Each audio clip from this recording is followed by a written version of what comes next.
Involved viewers, welcome to this week's Planet Earth, Our Loving Home, the concluding episode in our two-part series featuring acclaimed U.S. environmental scientist, Dr. Robert Goodland, who will further discuss how animal product production and consumption causes climate change, as well as address other ways to lessen generation of greenhouse gases.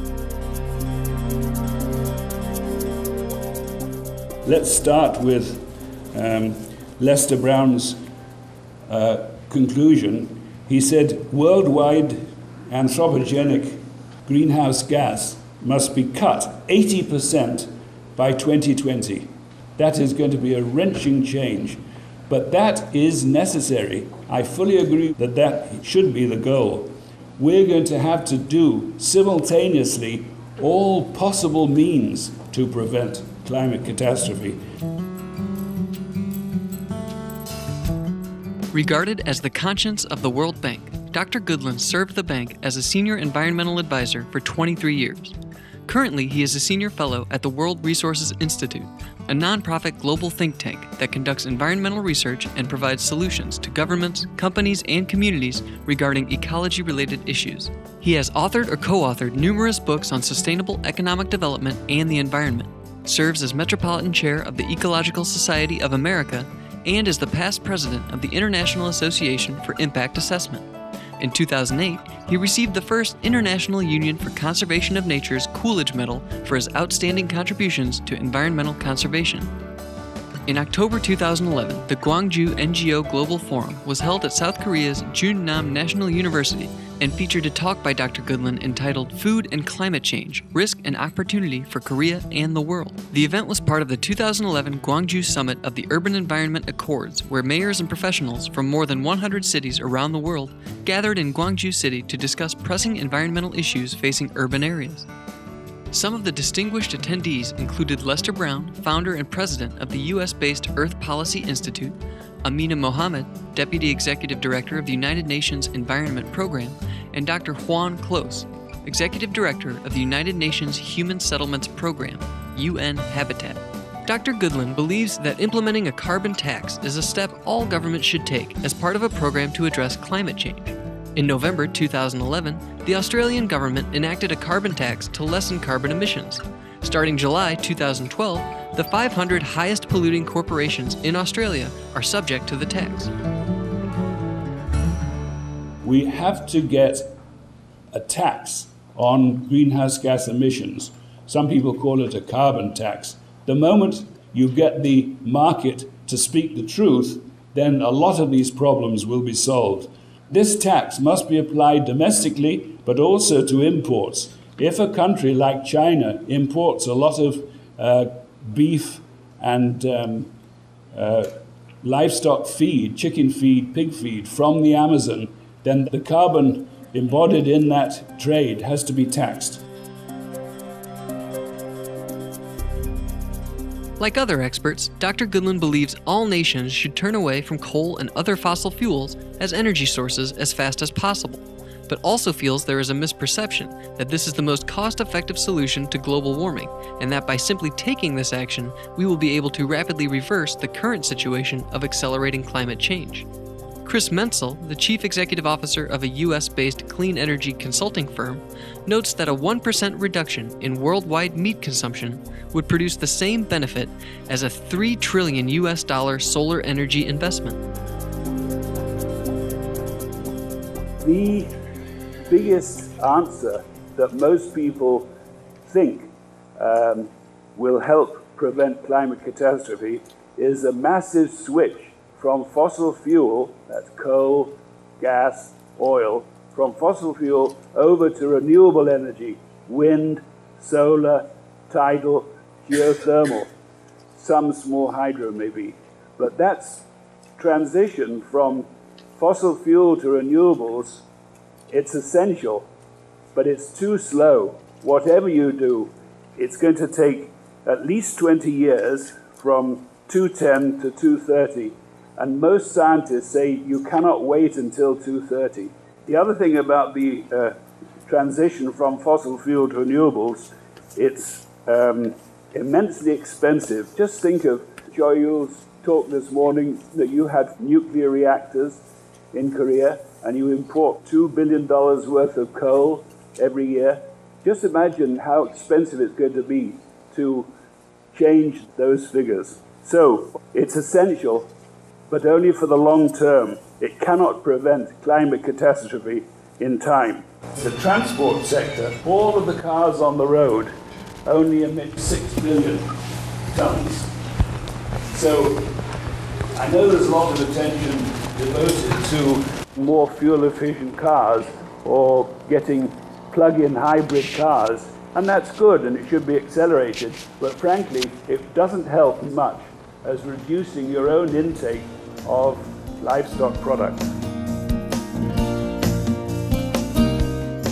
About half the world's grain harvest is diverted to feeding livestock. Another portion is consumed in producing biofuels. In the US, 37% of annual corn production goes to creating corn ethanol.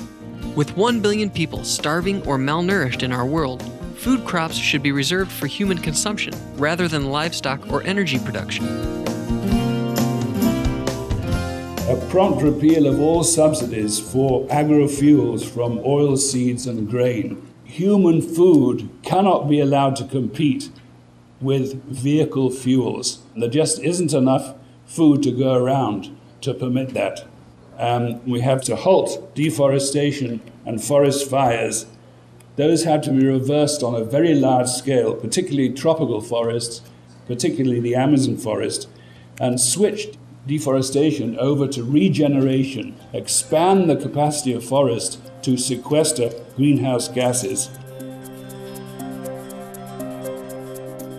Considering the long lifespan of carbon dioxide in the atmosphere, lessening the release of shorter-lived greenhouse gases such as methane and nitrous oxide, both with high global warming potentials, is a quicker way to mitigate climate change compared to simply limiting carbon dioxide emissions. In 2009, Dr. Goodland and his colleague Jeff Anhang published an article in World Watch magazine entitled Livestock and Climate Change, which concludes at least 51% of human-induced global greenhouse gas emissions come from the cycle of producing and consuming livestock. The article also states the following. According to the FAO, or Food and Agriculture Organization, 37% of human-induced methane comes from livestock. Although methane warms the atmosphere much more strongly than does CO2, its half-life in the atmosphere is only about 8 years versus at least 100 years for CO2. As a result, a significant reduction in livestock raised worldwide would reduce greenhouse gases, or GHGs, relatively quickly compared with measures involving renewable energy and energy efficiency. So, bottom line of this opportunity, a production livestock may be the only way to stop global warming in 5 to 10 years. That's the main opportunity. The other thing related to this is a shift from beef to other animals doesn't help very much. Some people say, oh, I'll give up bulgogi, but I'll eat donkas instead.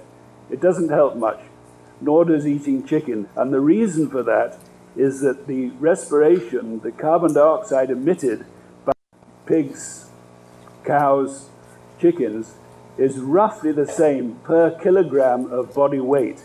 It's about 2 watts per kilogram. There's slight variation, but not enough to help the climate. Therefore, switching from beef to pork or beef to pork to chicken won't help solve climate risks. The only thing you can do is to reduce livestock intake yourselves.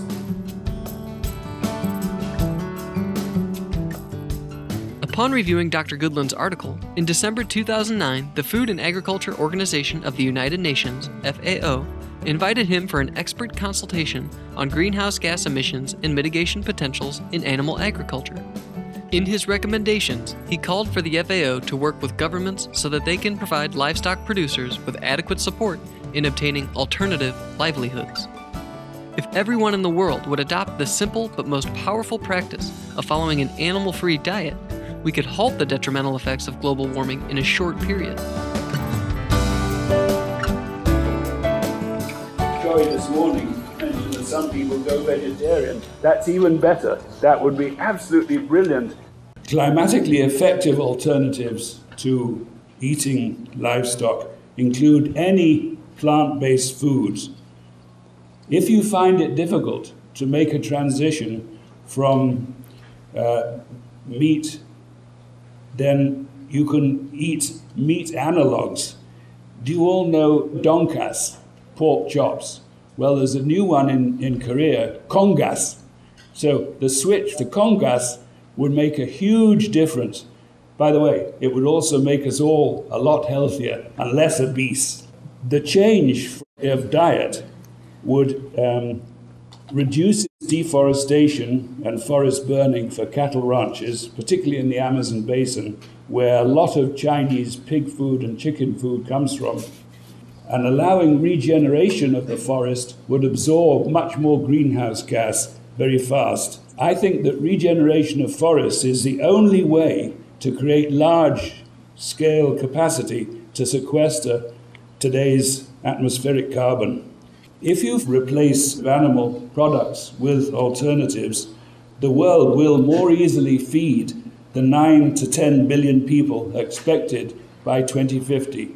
If global hunger and starvation is a big motivation for you, then one of the best ways to do it is to get people to switch and reduce their livestock production.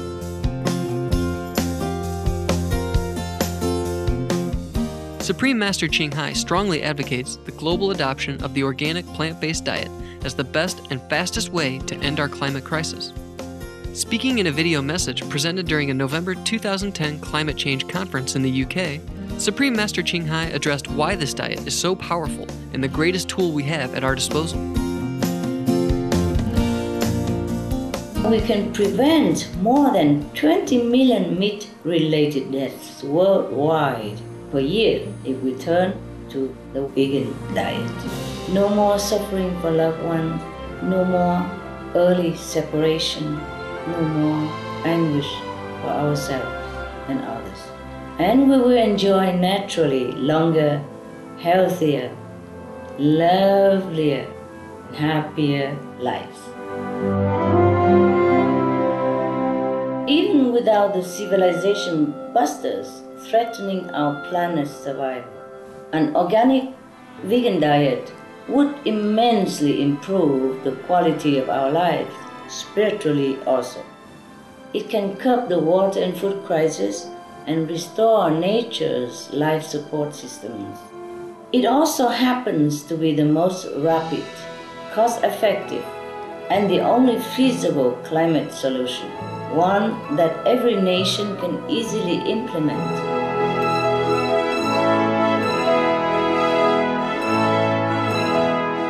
We sincerely thank you, Dr. Robert Goodland, for revealing the truth that the livestock industry is primarily responsible for climate change.